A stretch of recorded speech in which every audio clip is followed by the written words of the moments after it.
तूफान ज्यादा हो तो कश्तियां डूब जाती हैं। तूफान ज्यादा हो तो कश्तियां डूब जाती हैं और अगर घमंड ज्यादा हो तो हस्तियां डूब जाती हैं। जय हिंद साथियों, कैसे हैं आप सब? उम्मीद करते हैं आप सभी ठीक होंगे। तो फ्रेंड्स, आप सभी का बहुत बहुत स्वागत है इस प्यारे से प्लेटफॉर्म चंद्रेश एकेडमी पे। दोस्तों, आज की इस वीडियो में हम बात करने वाले हैं 10 लल्लन टॉप प्रश्नों के बारे में। दोस्तों, अगर आप इस वीडियो को एंड तक देख लेते हैं तो आप बहुत ही आसानी से 7 से 8 नंबर हासिल कर लेंगे। तो दोस्तों, जो प्रश्न आज हम चर्चा करने वाले हैं, ये प्रश्न हजारों साल से आपके बोर्ड एग्जाम में पूछे जा रहे हैं। तो प्लीज वीडियो को एंड तक जरूर देखिएगा। दोस्तों, आज की इस वीडियो में हम बात करेंगे जैव अणु के बारे में, बायोमॉलिक्यूल्स के बारे में। फ्रेंड्स, ये चैप्टर आपके बोर्ड एग्जाम में 7 से 8 नंबर का पूछा जाता है। हर साल जो इसके क्वेश्चन पूछे जाते हैं वो फिक्स हैं, उसी के इर्द गिर्द घूमता है जो आज हम क्वेश्चन कराने वाले हैं। तो अगर आप इस वीडियो को आखिरी तक देख लेंगे तो डेफिनेटली आप बोर्ड एग्जाम में सभी क्वेश्चन की खोपड़ी में छेद कर देंगे। तो चलिए दोस्तों, वीडियो को स्टार्ट करते हैं। प्यारे बच्चों, वीडियो में आगे बढ़ने से पहले हम आपको कुछ बताना चाहते हैं। अगर आप हमारी इसके पहले की वीडियो नहीं देखे हैं महत्वपूर्ण प्रश्नों वाली, तो प्लीज उस वीडियो को देख लीजिएगा, डिस्क्रिप्शन में उसकी लिंक मिल जाएगी। अगर आप उस वीडियो को देख लेते हैं तो रसायन विज्ञान में यानी कि केमिस्ट्री में आप 90 नंबर आसानी से ला सकते हैं। आपको कोई रोक नहीं सकता, दुनिया की कोई ताकत आपको रोक नहीं सकती।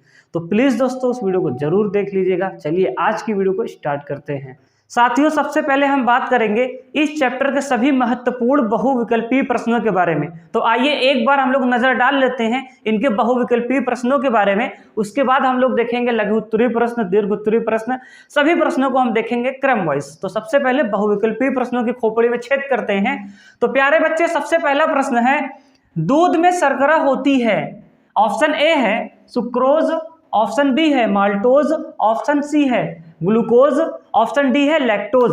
कौन सा ऑप्शन सही है बेटा, आपको कमेंट में बताना है। तो सभी लोग, भारी मात्रा में जनता हमसे जुड़ चुकी है, सभी लोग बेटा कमेंट करो, हम आपके कमेंट का इंतजार कर रहे हैं। तो जल्दी से कमेंट करिएगा बेटा, ठीक है। इनमें से कौन सा ऑप्शन सही है, बोलो बेटा, कौन सा सही है?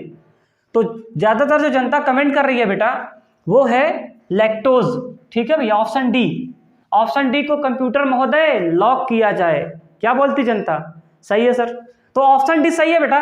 दूध में शर्करा कौन सी होती है? लैक्टोज होती है, ठीक है। तो आइए क्वेश्चन नंबर 2 पे आते हैं। दूसरा क्वेश्चन बेटा हमारा कह रहा है, सबसे मीठी शर्करा है। ऑप्शन ए है ग्लूकोज, ऑप्शन बी है माल्टोज, ऑप्शन सी है फ्रक्टोज, ऑप्शन डी है सुक्रोज। अब कौन सा ऑप्शन सही है जनता कमेंट में बताएगी। जल्दी से करो कमेंट बेटा, जल्दी से। मैं कमेंट पढ़ रहा हूं, ठीक है। मैं ले लेता हूं फोन भी, कमेंट करो जल्दी से, ठीक है। मैंने ये फोन ले रखा है, अब आप लोग कमेंट करिए, मैं देख रहा हूं। ठीक है ठीक है ठीक है, जल्दी से करते हैं, ठीक है। ज्यादातर जो जनता कमेंट कर रही है, मैक्सिमम जनता कमेंट कर रही है बेटा, सबसे मीठी शर्करा कौन सी है? फ्रक्टोज। कौन सी है? फ्रक्टोज, ठीक है भैया। तो ऑप्शन सी इसका सही है। आइए अगले क्वेश्चन पे आते हैं। तो प्यारे बच्चे, अगला क्वेश्चन है, कौन सा डाइसैकेराइड है? इनमें से आपको डाइसैकेराइड को पहचानना है। क्या करना है? डाइसैकेराइड को पहचानना है। तो देखो, पहला ऑप्शन है ग्लूकोज, फ्रक्टोज, सुक्रोज और जाइलोज। तो बेटा डाइसैकेराइड होते हैं सुक्रोज, ठीक है, ऑप्शन सी। आपको याद कर लेने हैं, ठीक है भैया। क्या कर लेने हैं? याद कर लेने हैं, ठीक है। आओ अगले क्वेश्चन पे आते हैं। प्यारे बच्चे, अगला क्वेश्चन कह रहा है, डीएनए में कौन सा क्षारक नहीं होता है? डीएनए में कौन सा क्षारक नहीं होता है? थाइमीन, साइटोसिन, यूरेसिल और adenine. Which option is correct? Please comment, ठीक है। कमेंट करो जल्दी से। तो बेटा इसमें सही ऑप्शन है यूरेसिल। बेटा ये क्षार नहीं होता है, ठीक है, आपको इसको याद कर लेने हैं।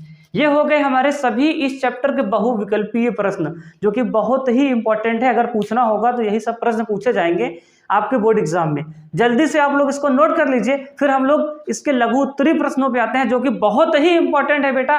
वीडियो को एंड तक देखना, आप 7 से 8 नंबर जो चुटकियों में लेकर जाएंगे। तो प्लीज वीडियो को एंड तक देखना। तो आप नोट कर लीजिए इसे जल्दी से।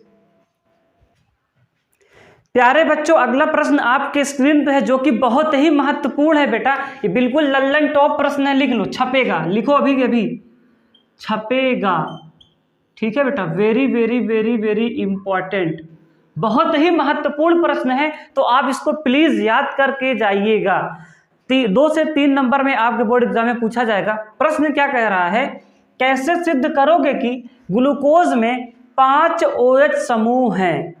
ठीक है भैया, उम्मीद करते हैं कि क्वेश्चन आपको समझ में आया होगा। तो आइए हम लोग इसका आंसर लिखते हैं। इसका आंसर कैसे लिखेंगे? ठीक है बेटा, कैसे सिद्ध करोगे कि ग्लूकोज में 5 OH समूह हैं? तो देखिए बेटा, होता क्या है, इसको सिद्ध करने के लिए हम क्या करेंगे, ग्लूकोज की क्रिया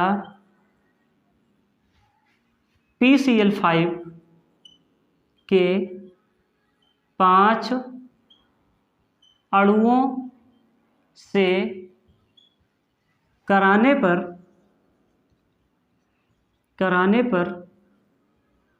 पेंटा, दिखाई दे रहा है कि नहीं? तुम लोग भी साथ साथ लिखते चलो, समझ रहे हो कि नहीं? मौज कर रहे हो बेटा? नोट करो जल्दी से, कॉपी निकालो, नोट करो, नहीं आगे नहीं बढ़ेगा, नोट करो जल्दी से, नोट भी करते रहो, है ना।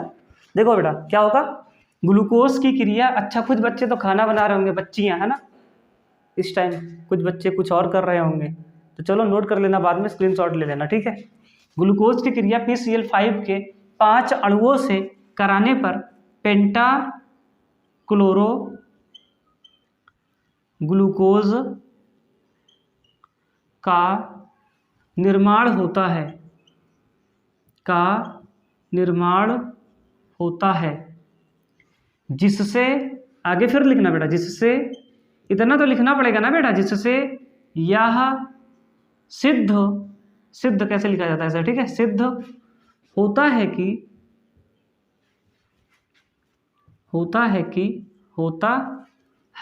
ठीक है बेटा, होता है कि ग्लूकोज में 5 OH समूह हैं। प्यारे बच्चे, इतनी डिफिनेशन आपको लिखनी पड़ेगी। इसके बाद आपको क्या लिखना है प्यारे बच्चे? आपको इसका रिएक्शन लिखना है, रासायनिक समीकरण लिखना है। तो आइए उस समीकरण को भी हम लोग लिख लेते हैं। सबको ग्लूकोज का स्ट्रक्चर तो आता ही होगा ना, सब लोग ग्लूकोज की संरचना तो बना ही लेते हो। अगर आप नहीं बना पाते हैं तो कमेंट करना, हम बना देंगे, ठीक है। अभी तो आइए हम लोग बनाते हैं। फिलहाल सबसे पहले हम लोग ग्लूकोज का जो है फार्मूला लिख लेते हैं, CHO, और फिर यहाँ पर क्या लिखेंगे, CHOH का होल 4, और बेटा यहाँ पर क्या लिखेंगे, CH2OH लिखेंगे, ठीक है। अब इसकी रिएक्शन किससे करवानी है? PCl5 से, वो भी 5 अणुओं से, फास्फोरस पेंटाक्लोराइड इसका नाम है। इसके 5 अणुओं से अब क्रिया करवाएंगे तो बनेगा क्या, आप ध्यान से देखिएगा, पेंटाक्लोरो ग्लूकोज बनेगा। तो आइए इसका हम लोग उत्पाद को लिखते हैं। यहाँ पर CL आ जाएगा, कुछ करना नहीं है, जहाँ जहाँ OH है वहाँ पर आपको Cl लगा देना है, बस और कुछ नहीं करना है, ऐसे याद कर लेना। यहाँ पर CH2Cl हो जाएगा, और बेटा क्या बनाएगा, 5 अणु बनाएगा POCl3 का, और हाइड्रोक्लोरिक एसिड बनाएगा HCl, ये भी 5 अणु बनाएगा। तो आप लोग इसको अच्छे से याद करिएगा, बहुत ही आसान है प्यारे बच्चे, और बहुत ही इंपॉर्टेंट है। अगर आपको समझ में आया हो तो वीडियो को लाइक करिएगा, अगर चैनल पर नया तो चैनल को सब्सक्राइब करिएगा, और दोस्तों अपने यार दोस्त सहेली में वीडियो को प्लीज़ शेयर करिएगा, ठीक है। आप लोग जल्दी से नोट कर लीजिए, फिर हम लोग अगले क्वेश्चन पे आते हैं। तो बच्चे नोट कर रहे हैं, नोट कर लें, ठीक है। अरे रस के कमर तूने पहली नजर से मिलाई, मजा आ गया। प्यारे बच्चों, अगला प्रश्न आपके स्क्रीन पे है, बहुत ही इंपॉर्टेंट प्रश्न है, इसको अच्छे से देखिएगा। प्रश्न कह रहा है ग्लूकोज से सार्बिटाल कैसे बनता है, यानी कि आपको ग्लूकोज से सार्बिटाल बनाना है, ठीक है। अब इसको कैसे बनाएंगे, आइए हम लोग देखते हैं। बहुत ही इंपॉर्टेंट रिएक्शन है, एक बार हम अगेन आपसे कह रहे हैं, सारी रिएक्शन को अच्छे से याद करिएगा। तो आइए इसको हम लोग समझते हैं। सबसे पहले हम क्या करते हैं, ग्लूकोज का जो है स्ट्रक्चर बना लेते हैं। तो ग्लूकोज का स्ट्रक्चर कैसे बनाते हैं, इसमें से मैक्सिमम जनता को आता होगा। ग्लूकोज का स्ट्रक्चर कैसे बनाते हैं, आइए हम लोग देखते हैं। देखिए यहाँ कार्बन ले लीजिए, इधर हाइड्रोजन लगा दीजिए, इधर डबल बॉन्ड O लगा दीजिए, यानी कि CHO है, ठीक है। फिर यहाँ पर क्या होता है, OH होता है, इधर H होता है, फिर बेटा इधर क्या होता है, H होता है, और इधर OH होता है, ठीक है बच्चे। फिर इधर OH होता है, इधर H होता है, फिर से प्यारे बच्चे इधर OH होता है और इधर H होता है, और मेरे दोस्त यहाँ पर क्या होता है, CH2OH होता है, ठीक है। ये होता है आपका ग्लूकोज। अब इसका हम लोग क्या कराएंगे, अपचयन कराएंगे। क्या कराएंगे? अपचयन। इसका जैसे ही हम लोग रिडक्शन कराएंगे तो क्या बनेगा बेटा? सार्बिटॉल बनेगा। तो रिडक्शन में क्या होता है बेटा? एडिशन ऑफ हाइड्रोजन, H2 ले लो और निकिल ले लो, ठीक है। ये कैटलिस्ट हैं, इनकी वजह से क्या होता है? अपचयन होता है, ठीक है। देखो अब करो क्या, यहाँ पर ये डबल बॉन्ड दिखाई दे रहा है ना, इसको मारो खचाक से ऐसे तोड़ दो, खिचिक टूट गया।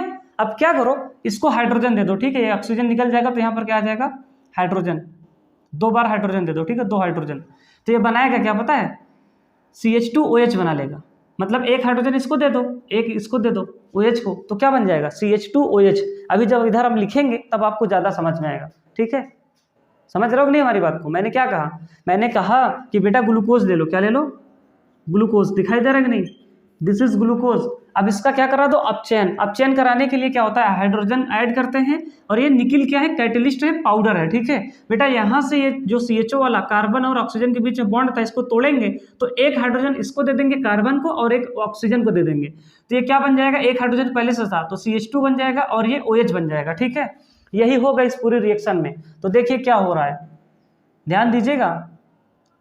तो देखो 2 हाइड्रोजन थे, मैंने CH2 कर दिया और OH लगा दिया, ठीक है। CH2OH बन गया। फिर जैसे बना है बेटा प्यारे बच्चे, वैसे के वैसे उतार दो।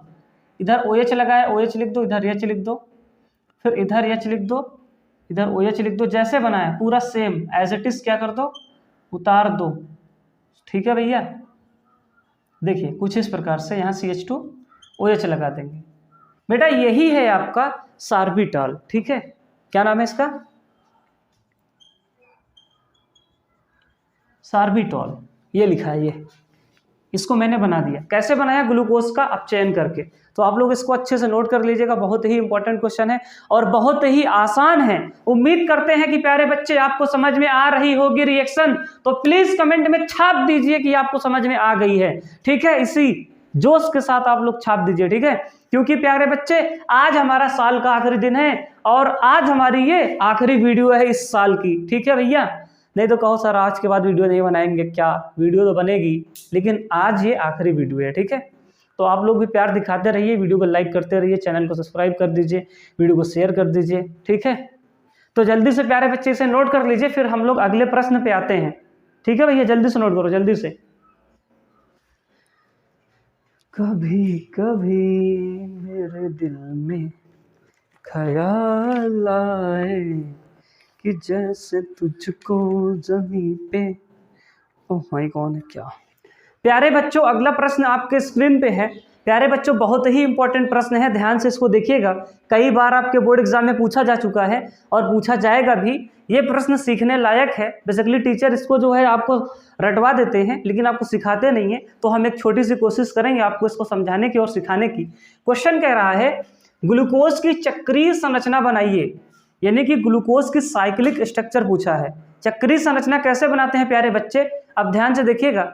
आप कहेंगे सर ये तो आप बना दिए हैं बोर्ड पर। बच्चों इसको हम बना दिए हैं आपको दिखाने के लिए कि जो ग्लूकोज की चक्रीय संरचना होती है कुछ इस प्रकार से होती है। लेकिन अभी ही हम आपको यहाँ पर बनाकर दिखाएंगे ये कैसे बनती है।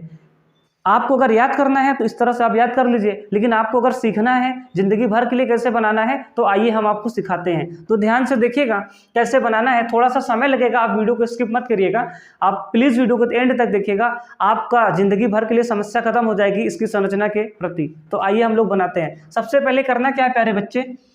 देखिए आपको ग्लूकोज का स्ट्रक्चर बनाना है नॉर्मल वाला। देखो ऐसे, ठीक है। ये CHO होता है और यहाँ पर क्या होता है बेटा?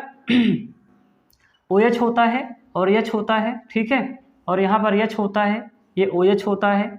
और बच्चे यहाँ पर OH होता है, यहाँ पर H होता है। और दोस्त यहाँ पर OH होता है, H होता है, फिर CH2OH होता है। ये आपका ग्लूकोज है, ठीक है। क्या है बेटा? ग्लूकोज है। अब देखिए हम करेंगे क्या, यहाँ पर देखिए अगर इलेक्ट्रोनेगेटिविटी के बेस पे, विद्युत ऋणात्मकता के बेस पर अगर हम देखें तो यहाँ पर प्लस आएगा और यहाँ पर माइनस आएगा, और यहाँ पर प्लस आएगा और यहाँ पर माइनस आएगा, ठीक है। अब यहाँ तक करने के बाद हम लोग क्या करेंगे, इस हाइड्रोजन को प्लस वाले को इस माइनस के साथ जोड़ देंगे, यानी कि OH हो जाएगा। इस O के साथ ये H मिलेगा तो क्या बनाएगा? OH बनाएगा। कुछ इस प्रकार से ये हाइड्रोजन ऐसे रहने दो और ये क्या हो जाएगा? OH हो जाएगा, ठीक है। और बाकी जैसे बना है वैसे हम लोग बना लेंगे फिर से इसे। यहाँ OH है, यहाँ पर H है, फिर यहाँ H है, फिर OH है, फिर क्या है बेटा, इधर OH है, फिर H है, फिर यहाँ पर देखो यहाँ का जो H है, ये वाला H यहाँ पर आ गया है, OH बनाया तो सिर्फ O बचा है और ये हाइड्रोजन है, ठीक है। और ये वाले कार्बन को हम इस ऑक्सीजन के साथ जोड़ देंगे ऐसे, ठीक है। और यहाँ पर क्या हो जाएगा, CH2OH, जैसे लिखा था वैसे के वैसे। अब अगर प्यारे बच्चे हम आपसे पूछें यहाँ पर कायरल कार्बन कितने हैं तो आप कितने बताएंगे, कमेंट करो जल्दी से।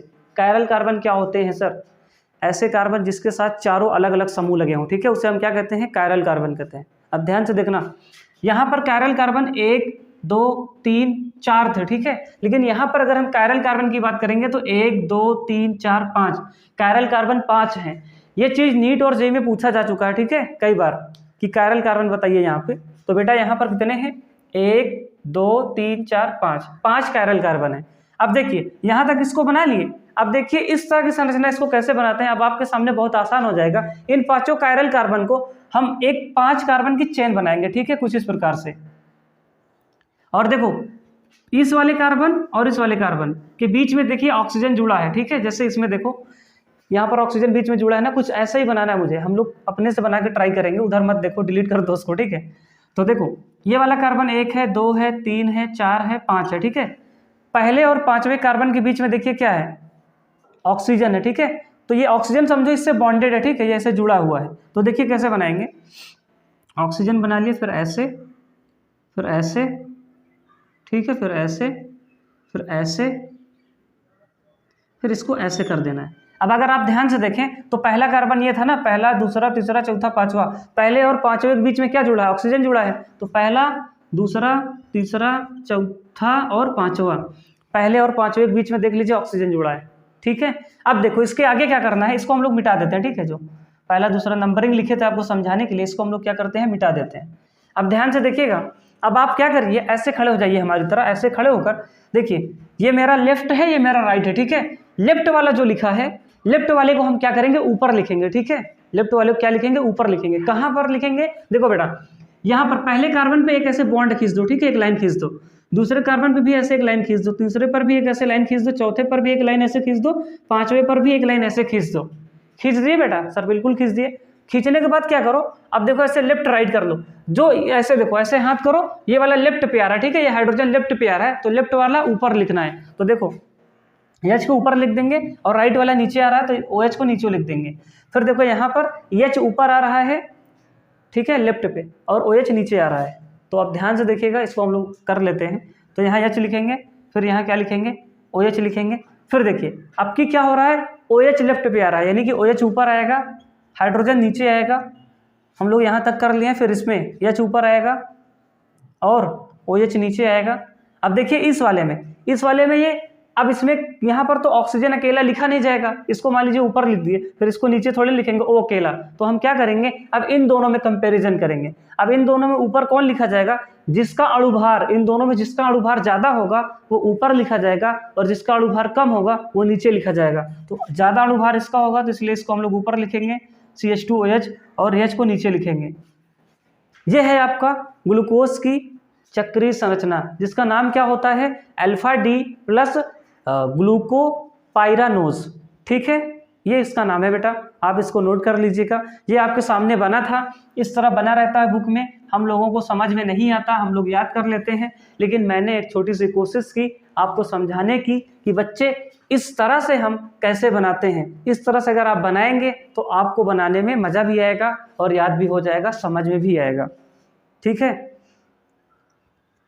हमें लगता है ज़्यादातर जनता समझ गई होगी। अगर नहीं समझ में आया है तो आप लोग जो है एक बार गहरी सांस लीजिए और इसको नोट करिए, फिर एक बार हम इसको समझा देते हैं मैंने कैसे बनाया, तब आपको समझ में आ जाएगा, ठीक है। आप लोग इसको पहले एक बार समझिए खुद से, भाई समय तो देना पड़ेगा ना थोड़ा सा यार, समझने के लिए, सीखने के लिए। उम्मीद करते हैं कि आप सांस वगैरह ले लिए होंगे, आप सांस अच्छे से ले लीजिए, फिर हम लोग क्या करते हैं, इसको बनाते हैं, मतलब एक बार और सीखते हैं।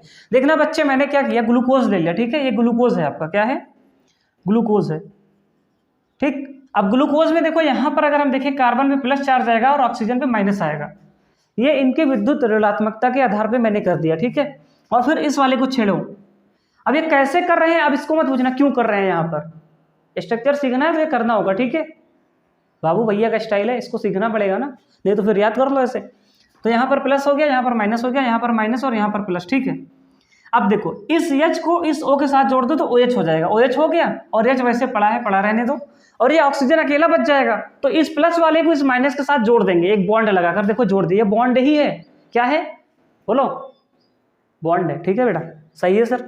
अब फिर देखो, अब अगर आप ध्यान से देखें तो ये पहला कार्बन और ये पांचवा कार्बन, ठीक है, पहले और पांचवें कार्बन से के बीच में क्या लगा है, ऑक्सीजन लगा है। तो हमको ऐसी एक चक्रीय यानी कि संरचना बनानी है साइक्लिक, जिसमें 5 कार्बन हो, बीच में ऑक्सीजन हो। तो हम बनाने चलेंगे तो कुछ इस प्रकार से बनेगी। उसके बाद ये जितने ग्रुप लगे हैं, लेफ्ट वाले जो लगे हैं, लेफ्ट वाले को ऊपर लिखना है और राइट वाले को नीचे लिखना है, ठीक है। इस तरह से हम सब में लिख देंगे। और आखिरी में मैंने क्या किया था, यहाँ पर H और CH2OH आया था, तो यहाँ पर जिसका अणुभार ज़्यादा होगा उसको हम ऊपर लिखेंगे, ठीक है। तो इस प्रकार से इसकी संरचना बनती है। प्यारे बच्चों, उम्मीद करते हैं कि आप सभी इन प्रश्नों को समझे होंगे अच्छे से। हमने सारे इंपॉर्टेंट क्वेश्चन जो कठिन थे, जिनमें बच्चों को दिक्कत होती है, वो सभी प्रश्न हमने करवा दिया और रिएक्शन भी करवाने की कोशिश की और ग्लूकोज की संरचना को भी हमने समझाने का पूरा प्रयास किया। उम्मीद करते हैं कि प्यारे बच्चे आपको समझ में आया होगा। अब इस चैप्टर में कुछ थ्योरी वाले पार्ट बच जाते हैं जो कि थ्योरेटिकल होते हैं, बायोलॉजी का कुछ हिस्सा है, तो उस चीज़ को मैं बोर्ड पर लिख दिया हूँ, आप लोग इसको अच्छे से तैयार कर लीजिएगा। अगला क्वेश्चन है हमारा, ग्लूकोज तथा सुक्रोज में अंतर स्पष्ट कीजिए। फिर अगला क्वेश्चन है, कार्बोहाइड्रेट क्या होते हैं, इनका वर्गीकरण कीजिए। फिर अगला क्वेश्चन है, डीएनए तथा आरएनए में अंतर स्पष्ट कीजिए। ये सब थ्योरी बेस्ड क्वेश्चन है, कॉन्सेप्ट वाले क्वेश्चन नहीं है कि इसमें कुछ आपको समझाना पड़े, आपको याद करना है इसको, ठीक है। तो आप लोग अच्छे से इसको याद कर लीजिएगा। आपको अगर दिक्कत होती है तो आप कमेंट करिएगा, इसको हम करवा देंगे। उम्मीद करते हैं कि प्यारे बच्चों आपको समझ में आया होगा, ठीक है। तो आज के लिए इतना ही करते हैं। सभी इंपॉर्टेंट क्वेश्चन मैंने करवा दिए, अगर आप इसको अच्छे से देख लेते हैं, ठीक है, और याद कर लेते हैं तो 7 से 8 नंबर आपका नहीं गया है कहीं, ठीक है। आप एग्जाम की खोपड़ी में, परीक्षा की खोपड़ी में छेद करके आएंगे, ये मेरा आपसे वादा है, ठीक है बच्चे। और दोस्तों, अंत में हम आपसे यही कहेंगे कि आज साल का आखिरी दिन है, आप सभी को नव वर्ष की हार्दिक शुभकामनाएं पहले से, ठीक है। तो आप सभी लोग अच्छे से पढ़ते रहिए, ठीक है। और अंत में जाते जाते हम आपसे यही कहेंगे, आप अच्छे से पढ़ते रहिए और अपने से बड़ों का सम्मान करिए, अपने गुरुजनों का सम्मान करिए। चलिए मिलते हैं किसी नेक्स्ट क्लास में, तब तक के लिए जय हिंद, जय भारत।